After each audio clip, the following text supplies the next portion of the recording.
I'm from India, and I've been here in Thailand almost 11 years. I'm pure researcher on the forestry sector and agriculture and climate change. I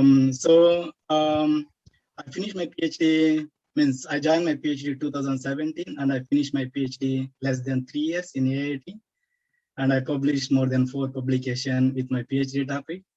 And apart means with that, and today I'm gonna present one part of my PhD that which is now under review in the one of the top journal publication. So just to give an example, means for example, as a researcher, so when I was doing my PhD, and I thought of when I learned kind of interest about the forestry sector, and also how I can use advanced technology for the forest restoration and also carbon stock assessment. So I open means my own company, which is called a lead intelligence company. After doing my PhD with a group of scientists.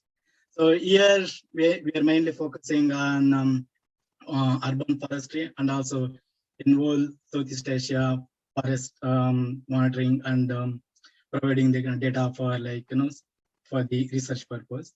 And it's very new. I just started last year during the COVID situation, and then now we are officially launched our company.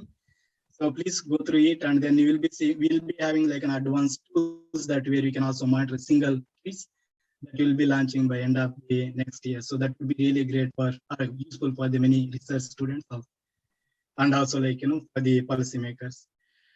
So again, coming to my topic about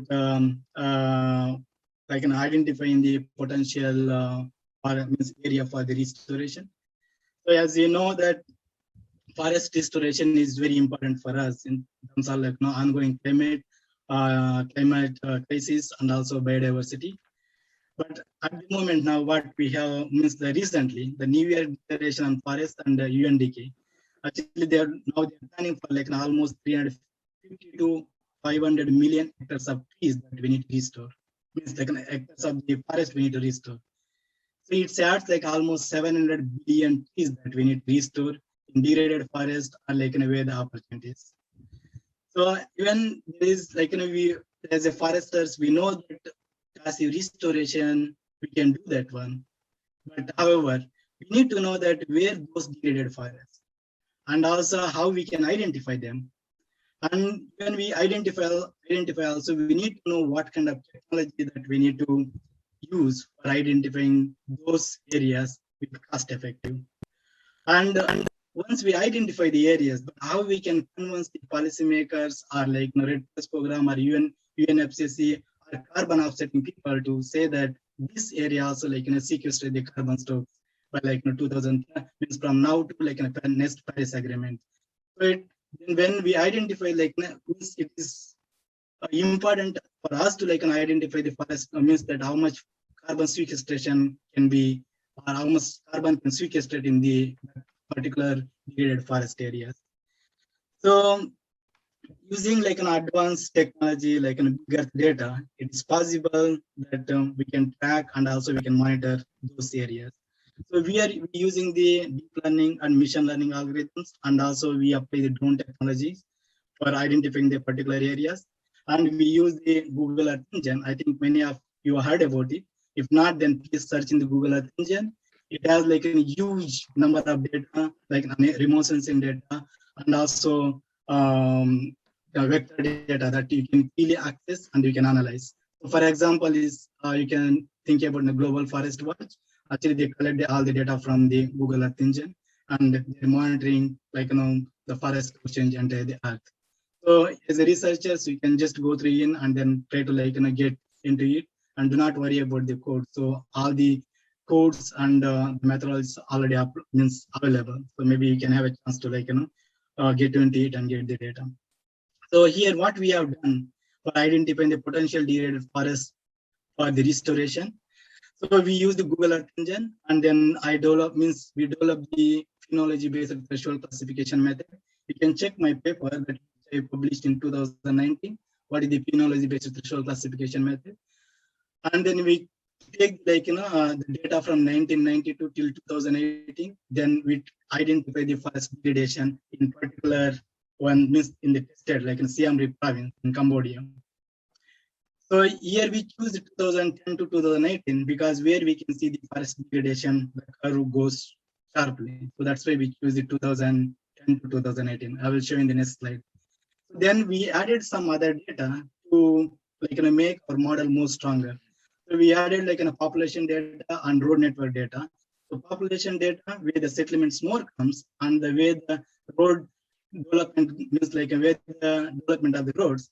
So we know that that area might be more deforestation can occur, and also it's very challenging that even if the industrial area we cannot plant those areas, so or we cannot introduce the restoration activities. So that's why we in our model we use a population density we projected 2050, and we use the buffer for all the road network, and then we apply our PDFR method or an approach to get the forest degradation level. And then we identify some of the criteria using this data, means the supportive data. And then we identify what kind of forest restoration actually is useful for in the tropical forest, such as example in Siem Reap province. And then we identify the land availability, how much land is available, and how much carbon stock can store, then how much revenues we can get. But here the first thing is that the important that how much area and what kind of intervention then we can apply in that degraded forest. That is most important. And then we calculate the carbon stock, and then we projected the potential carbon stock and sequestration in the degradation forest area by 2030. That's where even Siem Reap province or the policymaker, they can apply for their test activities and they can get the credits. So the forest cover change from 1990 to 2018, you can also check my paper in 2020 that's we published. Let me introduce, please raise up if the time is over, so I can stop on exact lamping. Let me introduce what is forest degradation level. See, this is the primary forest what we have now, means not disturbed. And here is the degraded forest. This canopy concentration goes the canopy concentration where the percentage of the canopy concentration decrease in per hectare or per area, then where we can see the degraded forest. But this degraded forest still has some trees, so which can consider as a forest. But when the forest canopy concentration forest completely gone, then we can see that is a deforestation. And when we restore the forest or replant the forest, then we can see that the secondary forest where the canopy concentration at the same time the carbon stock growth, and we can see. So this is the curve that how we can see. So what we are looking particularly in this area, in the degraded forest lands, how we can identify the each forest categories and how much forest has been degraded. This is example that the idea what we have means the method we develop. So we take 1 hectare of land, 1 hectare using the remote sensing data. In that, if the 10% of the tree cover is gone, then we can say that slightly degraded in this forest degradation area. If 30% of the forest has gone, so then we can say moderately degraded forest. And if 70% of the forest gone, you can look at this, then we can say highly degraded forest. So when it comes to like a 90% are completely gone, then we can say highly degraded forest within this degraded forest land. So with that, we identify the almost 12 means 8 forest categories in Siem Reap province. Then we can say evergreen, semi-evergreen, deciduous forest, mixed wooden shrub, flooded forest, bamboo, and plantation. Because why plantation bamboo also considered in Cambodia as a forest. And when we look at in period 2010 and 2018, that's where actually we see the more forest has been decreased. So that's why we take 2010 and 2018 for our model, what you call the means for identifying the potential degraded forest lands for the restoration. And this is what actually we find in the forest degradation. Evergreen forest we find 50% has been lost, means degraded. In that, slightly degraded forest is 6%, and if you look at critically degraded forest here, 3%. But it means that semi-evergreen forest still in the means degradation condition. And you can see semi-evergreen forest 20% and deciduous forest 31% and mixed wood and shrub 25% and predatory forest very interesting to see 5%. And that is also critically degraded 3%, and also you can look 14% moderately degraded. So when you look at that, and then we need to know that where we need to restore the or like plant the trees. So then we find these are the identify the restoration opportunities, how we can restore, like passively restore the trees or like in forest. So we come up with assisted naturally regenerated enrichment planting, prevent logging re-entries, and we identify the 4. In this, we prioritize all the restoration opportunities. Then we find here how much area is covered in that. If critically degraded forest, we take as assisted naturally regeneration. So that forest has like 96,693 hectares. If we wanted to introduce the plantation based on the law of ETL 2019, it costs $2,000 per hectare. In that case, we need to have almost 193 million US dollars. So this all which I'm showing in the green color, if we can leave them and regenerate as it is, preventing the logging, reducing the impact logging, so then we can save almost 437.4 million US dollars. So if we need to restore, if enrichment planting, if you wanted to plant in this area, 40,000 hectares, then at least we need 97 million US dollars. So the question is comes where we can get the money. So that's where actually we calculate the potential carbon sequestration in ANR, EP, PLR, and RIL. If you look at means RIL here, reduce impact again, it has a huge potential to carbon sequestration. And at the same time, these 4 restoration opportunities are the approaches. If you look at by 2030, we can store almost 200 million tons of carbon stock. If we sell that based on the China emission trading system, 4.32 milligram per ton, we can get almost 137 million US dollars. And you come to for a Sweden carbon tax. So if we sell the carbon 137.24 milligram per ton, then we can get 26,587 million US dollars in one Siem Reap province. So again, I will come to the a conclusion. If you have questions, we can discuss more. So with increasing the availability of big data and technology, tracking and monitoring of all planted trees like 350 million hectares, what New Year declaration of the forest. So we can identify them using our methodology. Such tracking and monitoring technology can ensure transparency and facilitate rapid intervention, and therefore bring long-term sustainability to our forest resources. Our approach can also useful for or achievable for New Year declaration forest goal 1 and goal 5 by 2030 if all of tropical forest they applied our approach. And our approach can also useful for the RED Plus activities for monitoring, reporting, and verifying the activities as required. And even in the different region, this is we look at only the Mekong region. If you want to apply other tropical area, we can adjust our methodology based on the forest categories, and we can also apply for other regions. So with that, I would like to say thank you, and then we can have more discussions.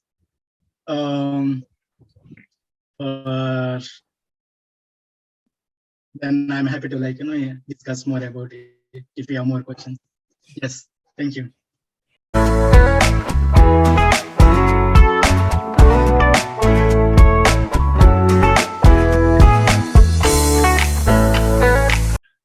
So let me begin my topic.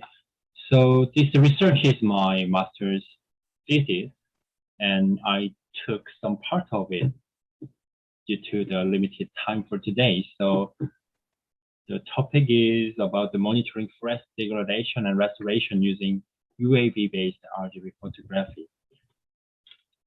So, can you hear me clearly? Okay, Yes.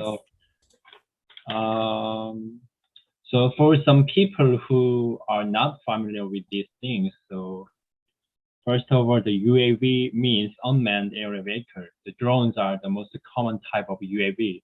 And RGB means red, green, and blue pixels in the color pictures we can see below here in this slide.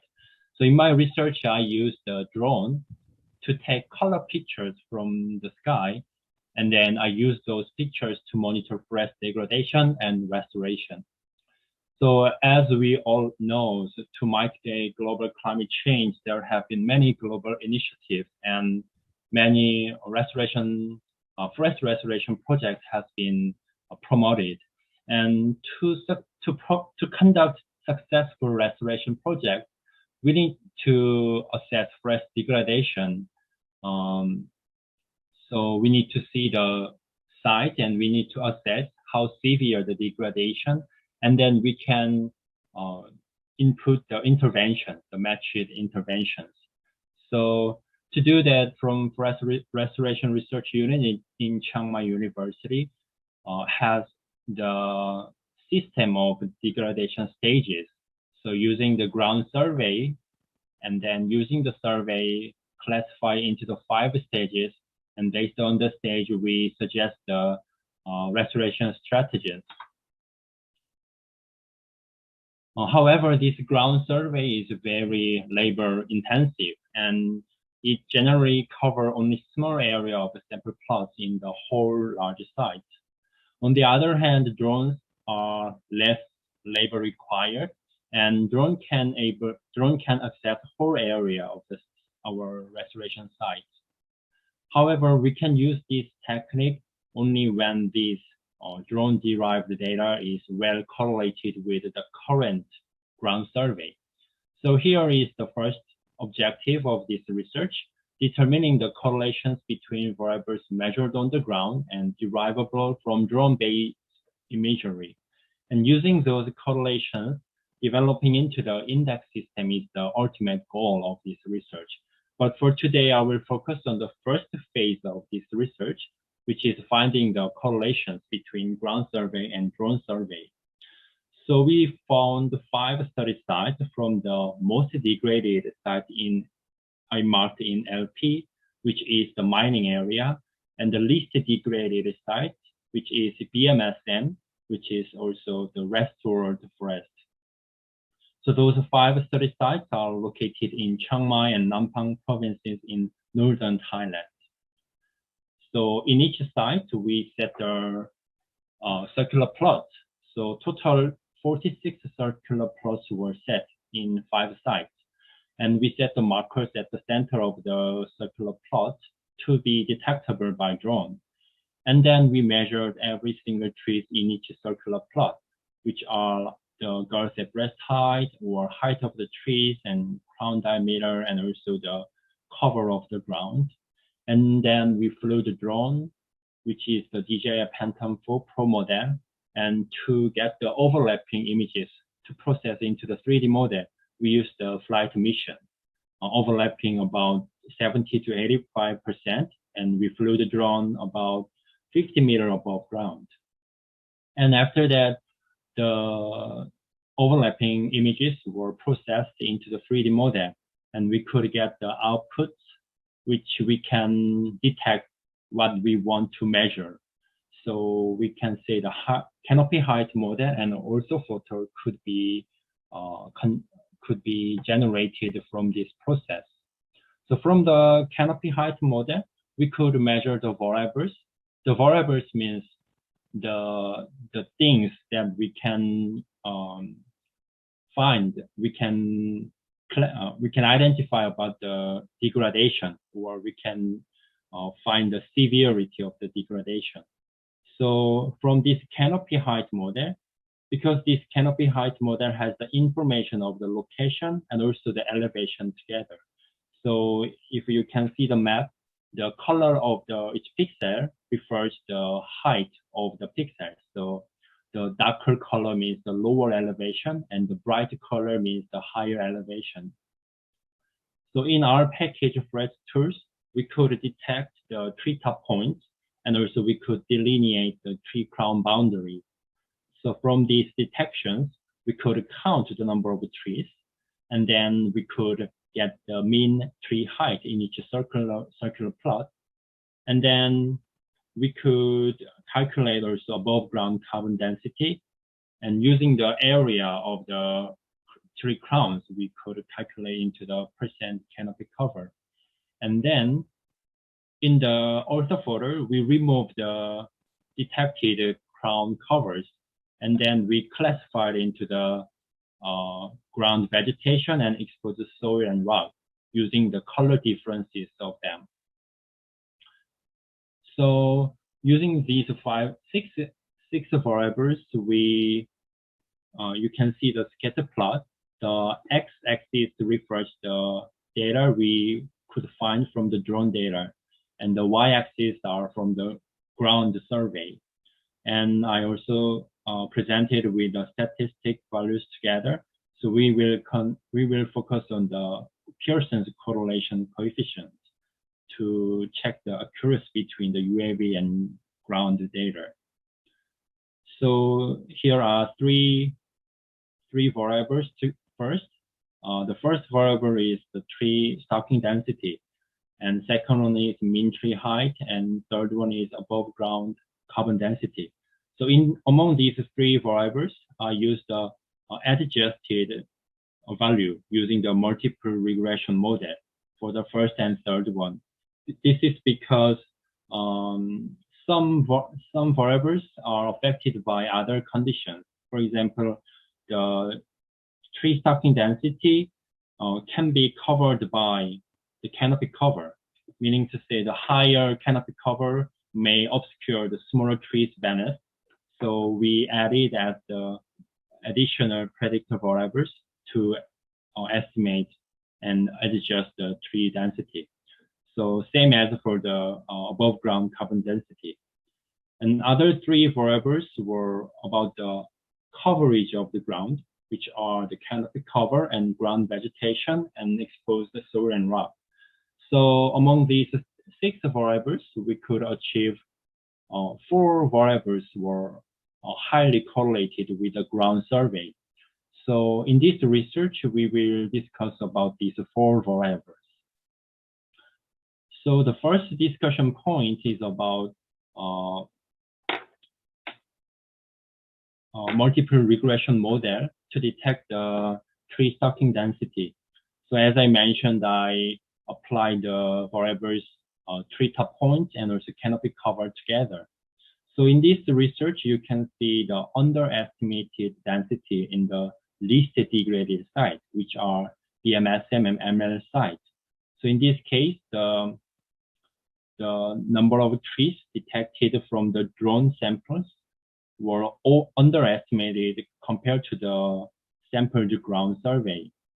So, and also we could find other overestimated density where the small trees are fewer. So when you look at the histogram at the below, BMS, MMN, and the least degraded sites have the curved shape of the histogram about the tree size histogram, but BPK site has very fewer small trees. So it made the overestimated estimation from the multiple regression model. So using the multiple regression model to estimate the tree stocking density it is not really precise enough because of the different conditions of each forest. And so advanced estimation or direct counting from UAV-derived data is still required. The second discussion point is about the overall survey using the drone. So the blue and green colored chart, so those are comparing using the same mechanism using drone, but the green one is from the circular plot, which are sampled from the whole area. But the blue one is like an overall survey using drone. So those were used with the same mechanism, but they have big differences. It means sampling and overall survey could be really different.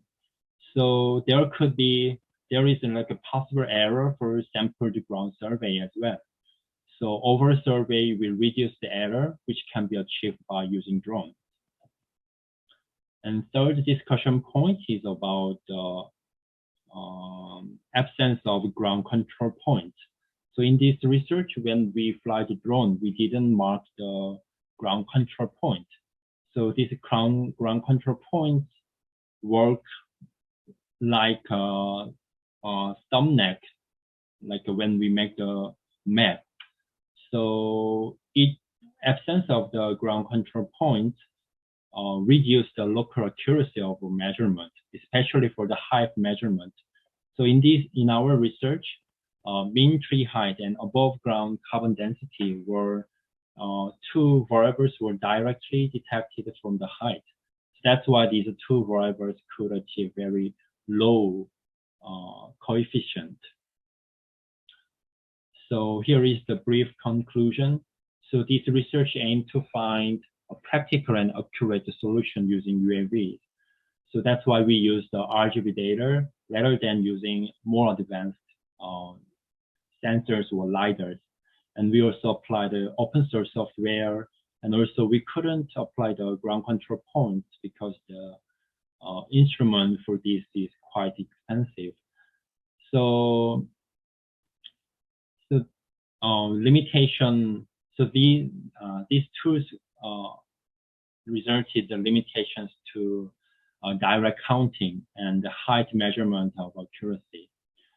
And however, we still expect the ability of drones surveying for reducing the errors from the sampling, as we could see between the sampled UAV data and also the overall UAV data. And I didn't include it in this presentation, but achieve the measurement of variables in this research can be integrated into the index system. So when we say the severity of the degradation, we can consider several variables together into the index system. So that is the final ultimate goal of this research. So if you are interested, I can present in other channels. Thank you for your listening.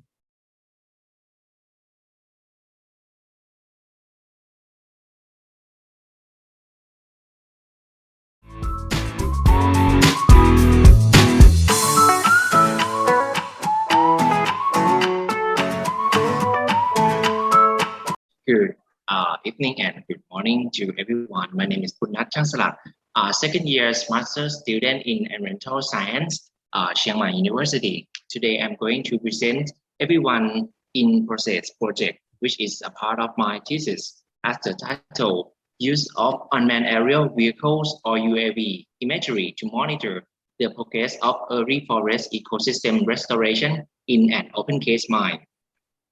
Okay, let's take a look together. Determining the success or the failures of forest ecosystem restoration, or everyone known as monitoring, is essential but always be a hard work for environmental researcher and ecologists. As everyone can see from the picture, the area that need to be restored usually not be a flat and easily to visit. After restoration implemented, we need to bring the laborers into the area and also bring the tools to spend time and measuring and writing the record down into the piece of paper. Until recently, the performance of restoration, we still mostly focus on the planted seedling is done manually by ground survey, and it's costly in terms of laborers, transportations, and equipment used during monitoring events. However, many researchers found out that some technologies have the potential to speed up the monitoring process. They attempt to contribute to new technologies like unmanned aerial vehicles as the alternative ways to do the monitoring. Let's see together what we will get the benefit from this alternative method. The first one, according to one of the most important things in doing research, is the budget, and UAV will let you have the cost-effective equipment. And the second one is, with the application of UAV into your research, has a accurately data potential to avoid the observer bias. At the same time, you will have the precise data because implementing the aerial surveys, nothing can disturb to your study site. And another one is UAV can be equipped with various of sensor, camera, and other small tools. Thus, there is more appropriate option for you to reach the objective.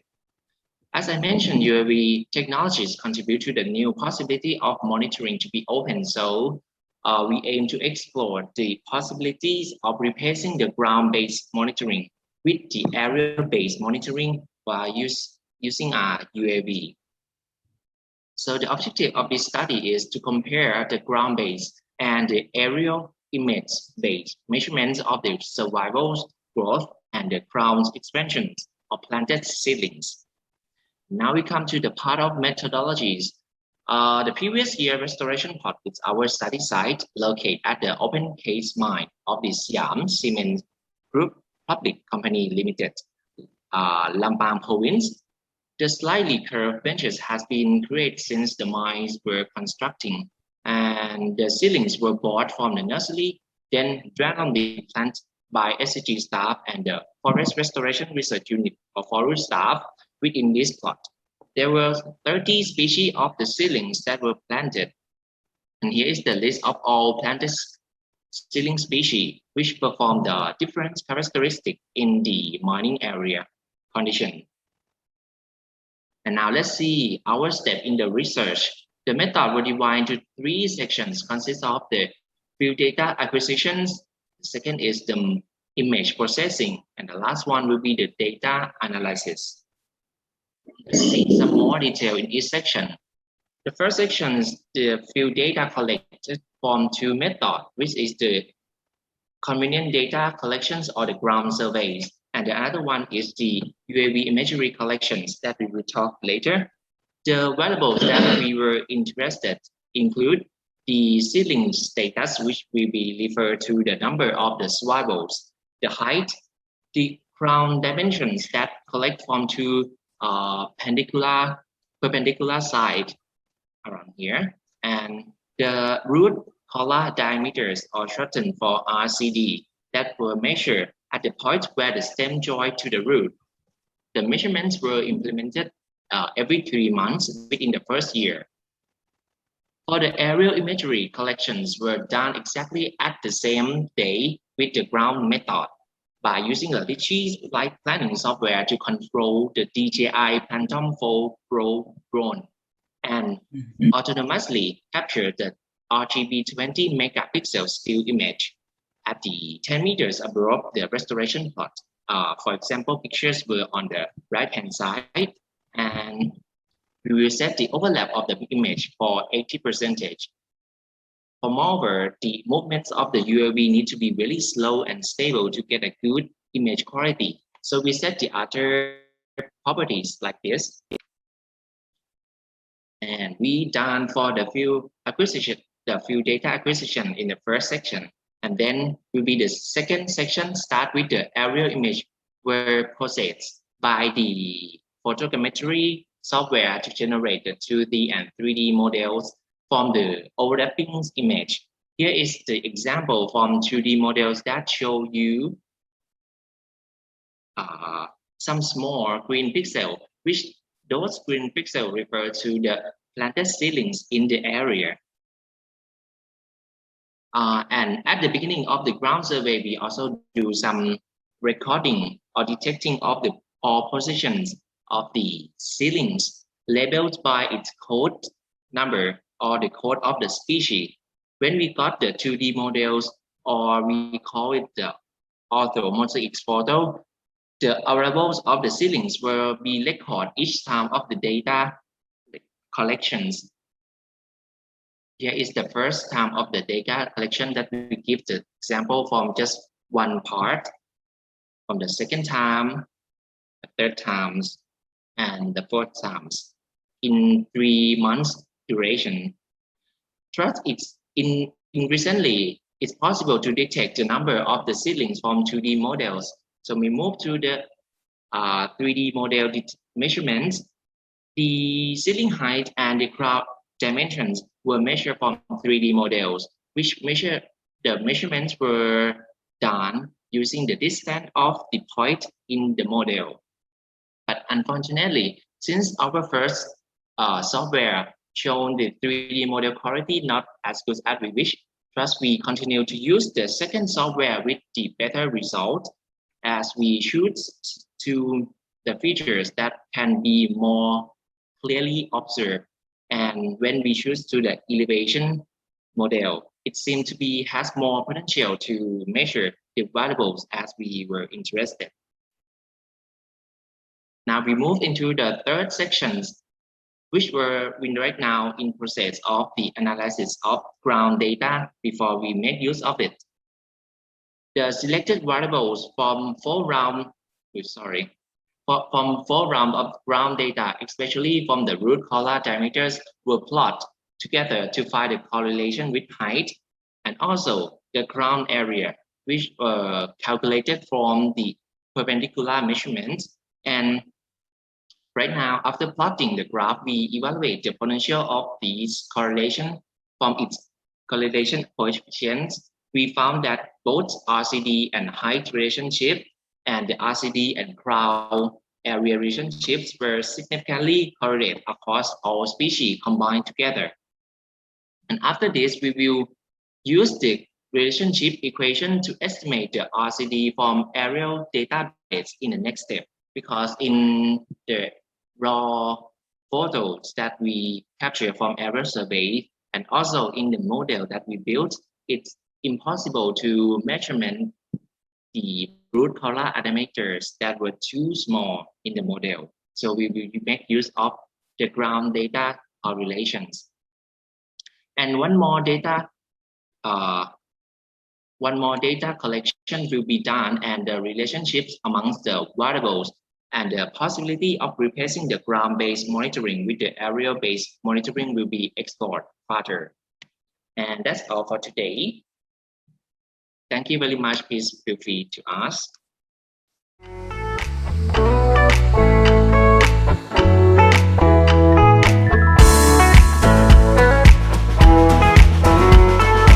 I want to share my experience to work with use drone to monitor the wildfire in Chiang Mai. Yes, and I have some data from my research. It's not finished now. To use drone for estimates the biomass and carbon in the dry deciduous forest in Hoi Hong Krai. Okay, in 2 years ago, the wildfire in Chiang Mai is very big problem in Chiang Mai. Yes, we know about PM.25 and smoke is in the dry season. Yes, it's very serious. The governor in Chiang Mai sets up the war room to control the situation. Yes, and contact the government agency and private. Yes, to come to meeting together and have a way to solve the problem. Yes, the drone is one member to solve the problem. Yes, we have a paramotor drone. I don't know, we call the motorcycle. Yes, to monitor in the forest. Yes, when we have the wildfire. Yes, and I'm the leader in the drone group to solve the problem. Yes. I tell the story to solve the problem Yes, when we get the hotspot from the war room, yes, the war room get the hotspot every day from Tista, yes, from Tista, and report to the war room. And now we get the hotspot every day in the morning. Yes, when we get the hotspot, we have the coordinates, and we go to the points. We have the wildfire, yes, and we take the drone and take a picture with the coordinates, yes, and the time, and send the data and send the data back to the war room. Yes, when the war room get the data, yes, we analyze the situation and command to the pilot to take off the helicopter, to take the water, to drop and control the fire. Yes. We use the DJI Phantom for DJI Mavic Enterprise. Yes, so we have the DJI Mavic Enterprise just have the thermal camera to detect the fire. Yes, and DJI Phantom for multispectral to survey the damage from the fire. And the governor talked to me, "Hey, Chakapong, you just have the training for the member of your drone as next year is this year." Yes, I set up the training for the member drone to control the fire in the Metro University. We have the 70 member, yes, to train and use the drone to monitor the fire. Yes, I'm show you about the picture. Okay, when you know about the points and the coordinates of the fire, as we go to here and take a picture and get coordinate to the war room. There's we use the Mavic Enterprise, and yes, and Mavic Enterprise have the function to detect the temperature. Yes, and we use this function to detect we call the head of the fire. Yes, and tell to the people who come to control the fire. It's very safe for them. Yes, and when the pilot know about the coordinate, yes, and take the helicopter to drop. It's very important for the pilot and helicopter because it know the correct position. Yes, is save the cost when one flight of the helicopter to take the water and drop to control the fire is very expensive. I'm not sure we calculate estimate 100,000 baht per one flight, yes, to control the fire. Yes. Okay. Next. And I use the multispectral camera to survey the drop area. Yes, the drop area is the risk area to have the fire in Chiang Mai. Yes, and we work with the army, the Thai army, to go get in the airplane to take a picture to analyze the drop area. Yes, and use the multispectral camera in DJI Phantom for detect the burn scar. Yes, and plan to recover the forest with the forest department. I think is the suitable way to monitor in forest. Yes, and the multispectral camera can make a difference to take. We know the different the damage of the forest when have fire in Doi Pui. Yes, so we have time to correct the soil and analyze the organic matter. Yes, it dropped from the fire in the Doi Pui. Yes, in Doi Pui it don't have the forest fire.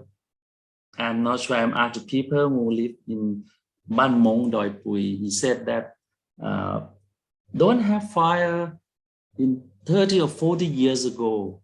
Yes, don't have fire. Yes, but last year have the big fire in here. The organic matter you don't have in the forest.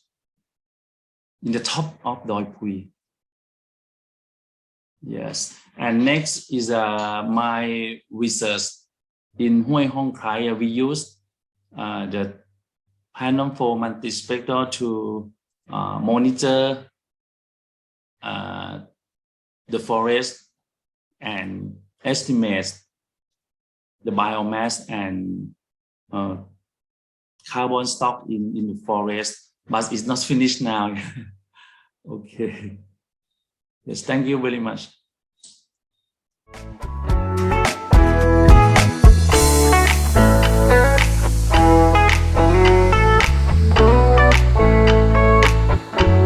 So I'll basically present on my thesis report. I'm sorry, maybe the references might be quite old because the research was done in 2017 to 2019 at Chiang Mai University when I did my master's. My advisor was Dr. Steve, and currently I work as an environment officer at Bhutan Power Corporation here in Thimphu.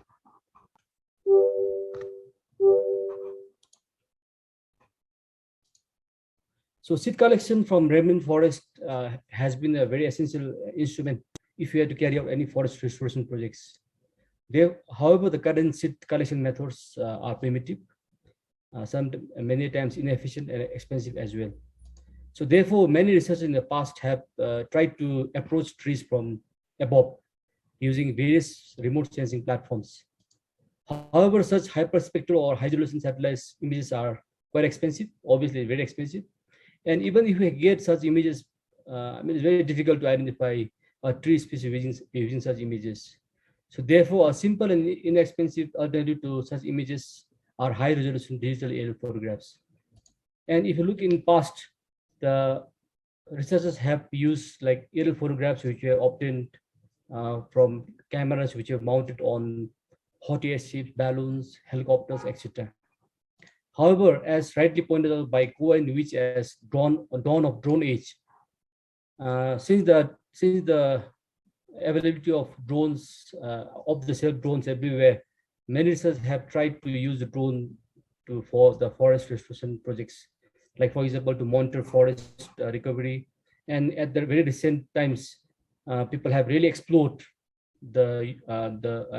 what can be done with the images that can be obtained from UAV, like automatic classification of tree species. And at the very recent Morai et al. In 2021, they carried out research for automatic detection of species using the imagery from UAVs in Amazon forest. So my objective was basically to develop dichotomous and tree identification keys based on the ground morphology, leaf characteristics, image filtering, and the phenology. And once I develop the keys, I plan to test the reliability and efficacy of the keys to identify and locate tree species. My study area was at Ban Mesamai, which is within the Doi Sitep Pui National Park in Northern Thailand. The plot here in blue was my research plot, and the plot here in the green was the validation plot. Both the plots fell within the 20 years old restored plots carried out by 4 CMU using framework tree species method.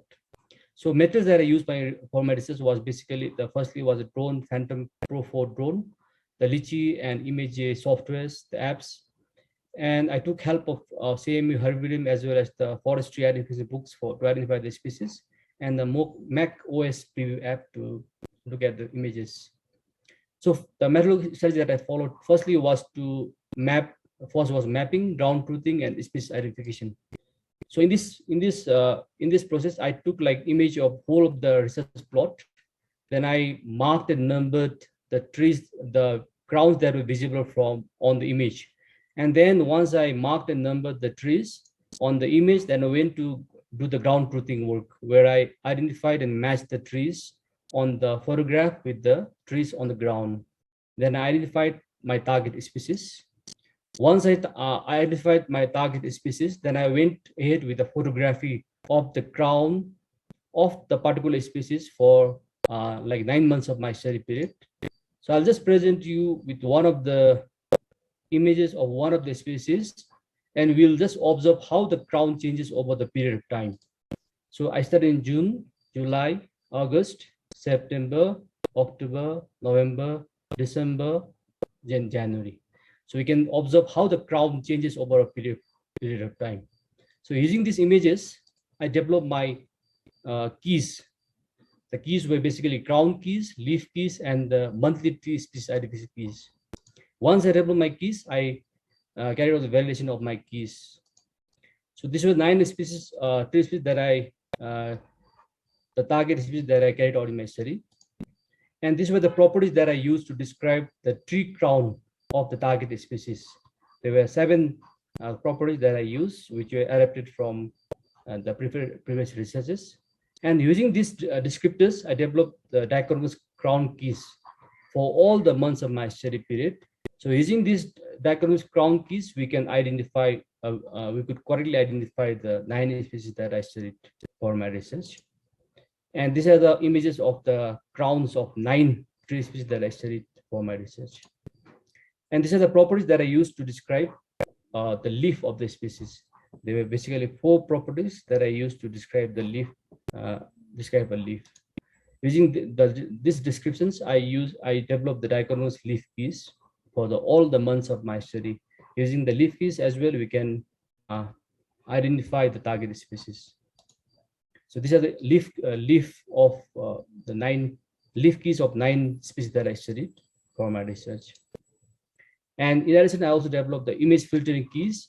So image filtering keys is developed using an Imagery software, which is an open source software, which basically talks about hue, saturation, and brightness. So I present here one of the keys for a particular month for one of the species. Currently here is the Correspondus axillaris.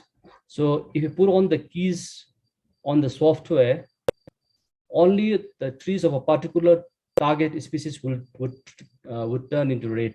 From here also we can identify which species of the tree is that.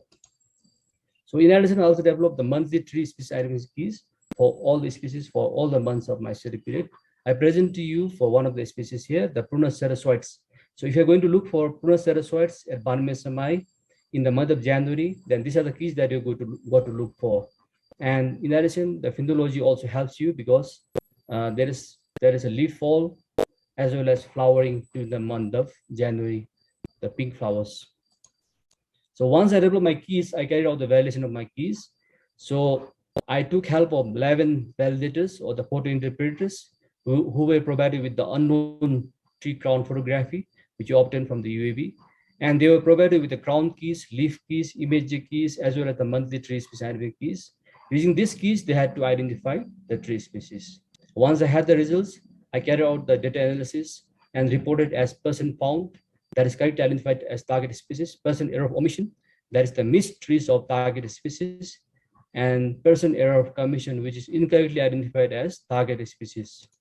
So I got an overall accuracy of like for 4 species of my four of my target species, the identification accuracy was more than 70%. For 3 of the species, the identification accuracy ranged from 50 to 70%. For the rest of the 2 species, it was lesser than 50%. So in my research, I found that Pinus cassia was identified at 100% for all the months of the study period. It is mostly to do with because it's very distinct. It has a very distinct crown as well as the leaf.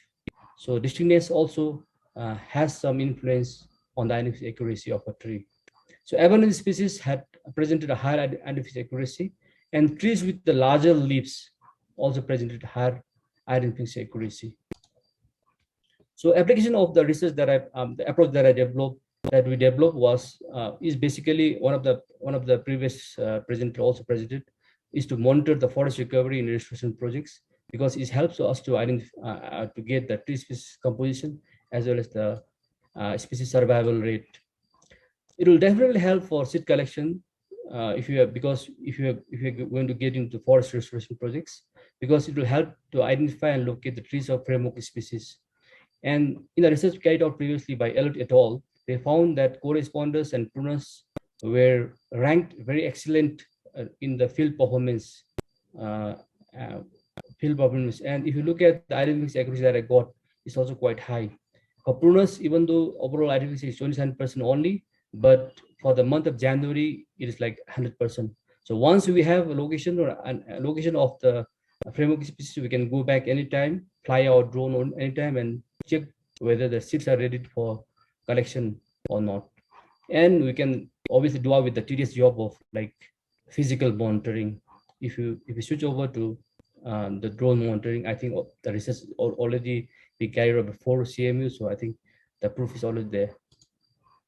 Some of the limitations and challenges of my approach that I developed was that the approach works well for the tall trees species because we are looking the trees from top. So only the crowns that are visible from top could be correctly identified using this approach. And obviously there are some inconsistency in the quality of the photograph that you get, especially it has to do with some inherent flaws of drone camera, something to do with the Litchi app as well as the weather condition. If you look at one of the images that I got in a rainy day, I mean, it's like faded out because of the weather, the cloud and the fog and all. And the results that I got could also have some influence or implication because of the familiarity and competency of the photo interpreters using the keys and image software, since they were not trained before they were really, engaged for the validation process. I claim my research is original because we have developed an approach to identify tree species using crown keys, leaf keys, the image J keys, and the photographs we obtained using a UAV. Future prospects, I think, is quite abundant, and some of the things are already being carried out by some research elsewhere. My thinking is that to link the keys that we develop to some deep learning techniques for development of an automatic species identification approaches, which are tried by some of the research in the past. And the very latest one, Mora et al., they published a paper on automatic detection of species using a UAV imagery in Amazon forest. It's very similar to my research that we carried out here, but they have used a deep learning technique called as convolutional neural networks, CNN. And they use this software, and this software was being trained using a Google open source system to identify tree species. And using this software, they could identify 6 species of the tree with accuracy of above 90%. So there are a lot of prospects to really, carry forward the research or the results that we got in our research. Thank you for your kind attention. Thank you, ma'am.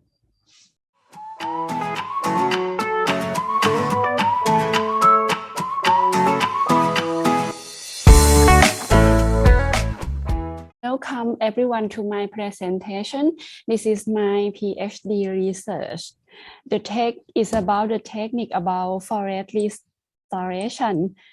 You are probably familiar with the idea of planting tree seedling for forest restoration, but seedling take time to produce in the tree nursery.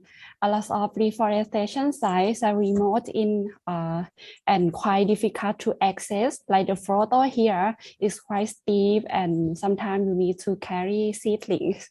And planting seedling can be time-consuming and labor-intensive. Instead, it would be much easier if we could carry the tiny seed and sow them directly.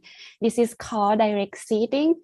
Today, I am going to tell you that direct seeding is possible for forest restoration with suitable species selection. However, limitation for direct seeding after seed sowing on the ground, they are subject to removal and predation. The main seed predators are rodents and ants. To overcome seed predation, I would like to find a way to protect seed before sowing them. If the seeds are able to germinate and become seedlings, they are still at risk of seedling predation. In addition, other challenges for the tiny seedling are harsh environmental conditions and also competition with other herbaceous weed. With all these challenges combined, so direct seeding may not be a suitable technique for every tree species. This problem led to two research part in this presentation. I will start by the first question for my research. The question is, what native tree species are suitable for direct seeding? This part was determined which species are suitable for direct seeding in degraded area, particularly in northern Thailand. In my research, I tested seed of 23 native tree species.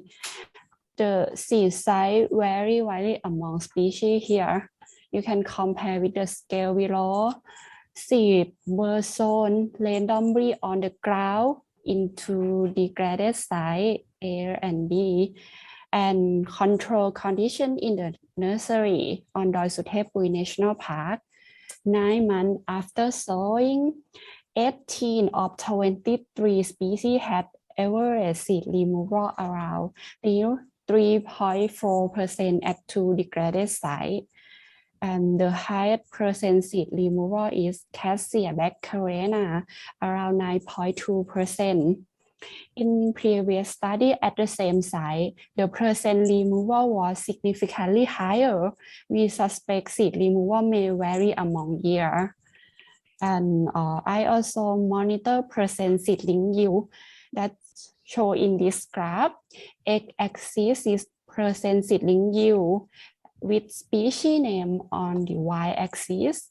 The 10 species did not germinate and are not included in the graphs. Seedling yield ranges from 1 up to 66%.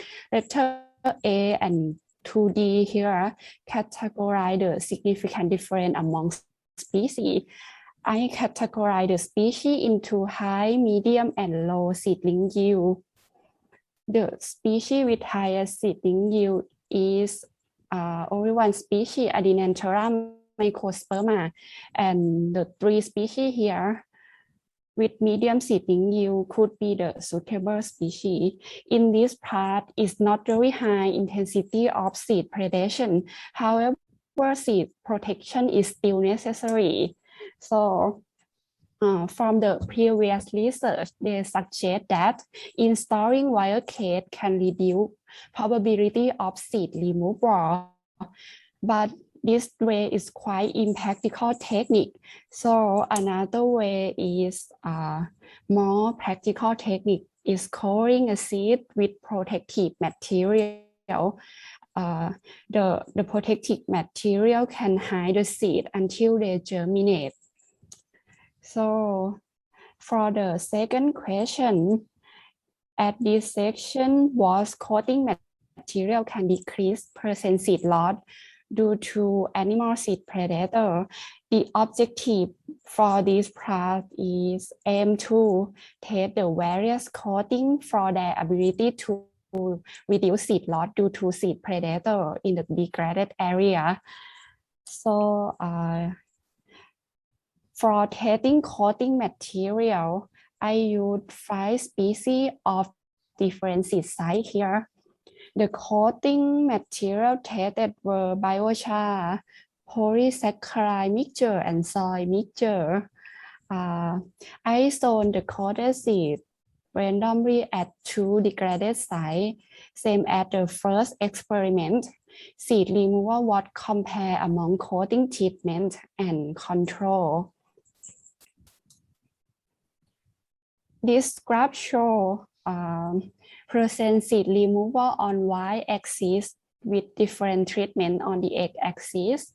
Different dots show different tree species.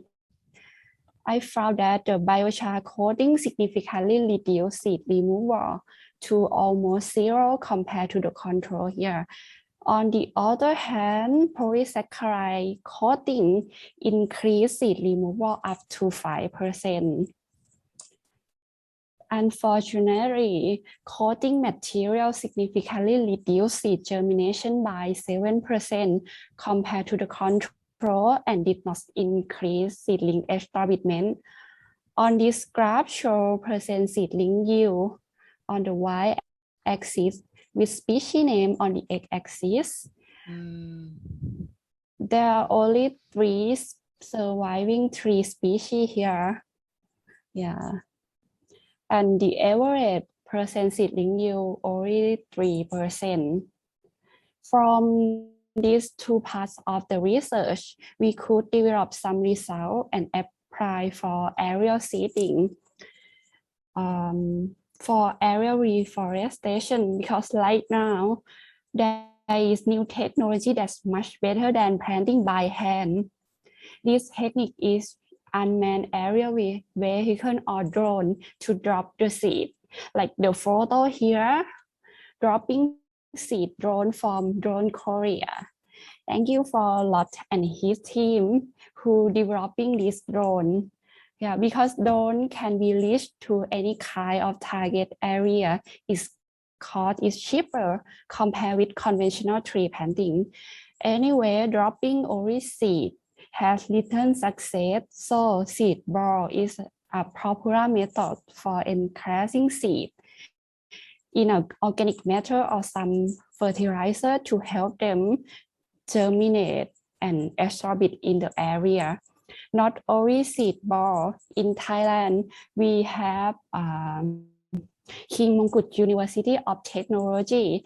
Dr. Annop and his team have been successful in rice seed sowing drone that for agriculture, they put the rice seed on capsule before applying with drone. The seed sowing mechanism is designed based on spiral spinner, provide a month of frost to overcome any disturbance such as wind.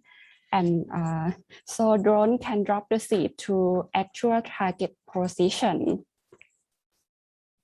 However, in northern Thailand, most of the degraded area are on the mountain and quite steep. So seed ball may be rolling down to the lowest points in the landscape. This slide shows idea of aerial seed dart.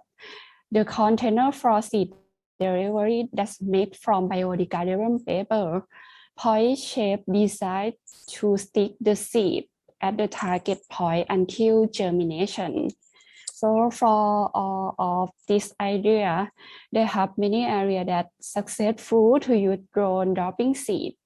But in Thailand, it's still not clear for forest restoration. So the next question for me is aerial seed delivery by drone effective for forest restoration in degraded area? This will be the next idea for me and maybe for other researchers.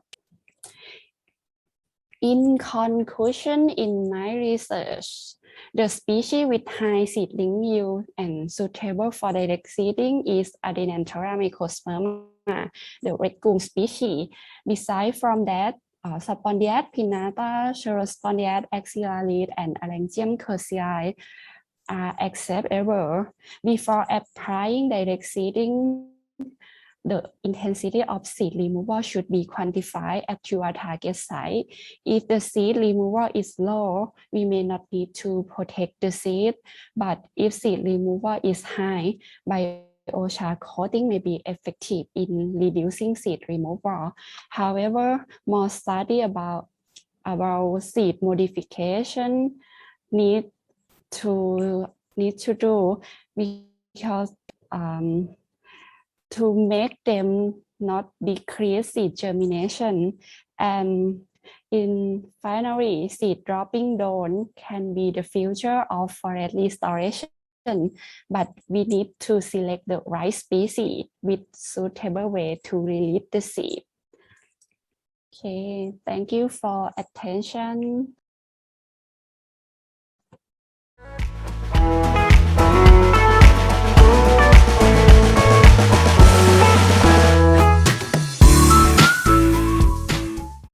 So hi everyone, I'm Vivian. I'm from Guatemala City in Central America, and I'm going to talk about my project, a graduation project. It's still in process. I haven't graduated yet, but I'm going to talk about more about my process and the limitations I found in this study, and also how did I contact Stephen. So first, my project is about restoration with seedballs at an ecotourism area called Ecovia La Armonia in San Jose Pinula, Guatemala. I'm part of a student movement. It's called a student ecological movement. Here it is, and here is my university. We have developed some workshops and projects just by our own. We are not financed by anyone. So I'm going to talk about a little bit of that. First, I want to context about the context of the forest in Guatemala during the period of 1991 to 1001. We have a rate of gross deforestation of 93,000 hectares, and that increased to the next period. So we have a lot of problems of deforestation. The greatest losses are in these departments. You can see the map here is in Petén. If you know the Mayas and the Tikal, it's here. So we have the greatest deforestation here in Petén, in Izabal, in Baja Verapaz, and Guatemala department. And it is related principally to the expansion of land for extensive cattle ranching, the expansion of monocultures such as African palm, human settlements, and forest fires and drug activities. So we have these problems with the deforestation. So I wanted to get a solution to cover extend areas and to restore forests, right? And we have previous projects with the movement in 20 in this year, sorry, we delivered 8,000 seedballs in San Miguel Petapa and San Jose Pinula, is in Guatemala department. And in the last year, we delivered 6,000 seedballs in Petén, Baja Verapaz, and Quiché, in these departments. And also we made some experiments with volunteers. Like we had the seed balls, and we were registering how many seed balls germinate to get to know the success of the method. But as I told you, these actions were just like initiative of our group. It was not financed, or it was not from the university. It was just we wanted to do it, so we didn't have scientific data. We didn't have like a research. So I decided to make it more scientific and to create a study. That's why this year I was working on this. So I choose this place because it is for ecotourism. So that guarantees that they were going to protect the forest, and they wanted to have an ecological place to the public. So they have like a this purpose. And so the Ecovia was acquired 50 years ago, and it was totally deforested. But they have some species that were not native, and also other ones that was just a monoculture. So we determined the life zone, that is humid forest tropical premontane, and with this information I could do the research to determine the native species of the area. It was also a challenge because we have in Guatemala a lot of information voids, so it was difficult to determine this and also to get the seeds. But the objective was to restore the area by introducing native species of flora using the seedballs. And here's a map where is the life zone and where is located the area. So we use clay, compost soil, water, pepper, and the selected seeds. In total, were 513 seed balls that were delivered on the Ecovia. So right now I'm monitoring the germination, but I wanted to use the drones. I wanted to develop this technology, but that was my limitation because I had the support of a company in Guatemala called Aerobots, and I think it's the only one that use drones to agriculture treatments. But the problem was that I have to develop a container to store these seedballs and then deliver that. But I didn't have like the technological support to do it and the resources. So that's how I was looking for information, and I get to Stephen, and I received his help, but that wasn't enough because I have like a due date to work on this, and so it was a problem to have these limitations, and that made me think that how important is to research and to make publications, because you don't know how many people you can help with your studies, even miles away and even at the other side of the world. So by now I couldn't use this because what I told you, but I want to continue developing on this and continue learning to create more of these projects, maybe not just for the university, but for my own and for creating better conditions of the forest in Guatemala and to solve all these problems that we have. We select these species. I will show you the photos. So we have this one, Ciratexilium donnell smithi, Dahlia imperialis, Difisa floribunda, Heliocarpus appendiculatus, Hoffmannia cauliflora, Myrcini coriacea, Ostia virginiana, Quercus tristis.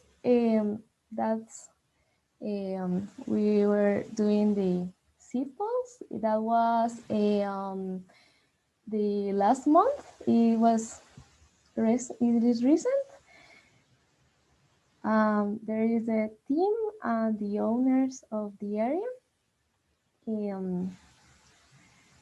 and that's all. Thank you for your attention.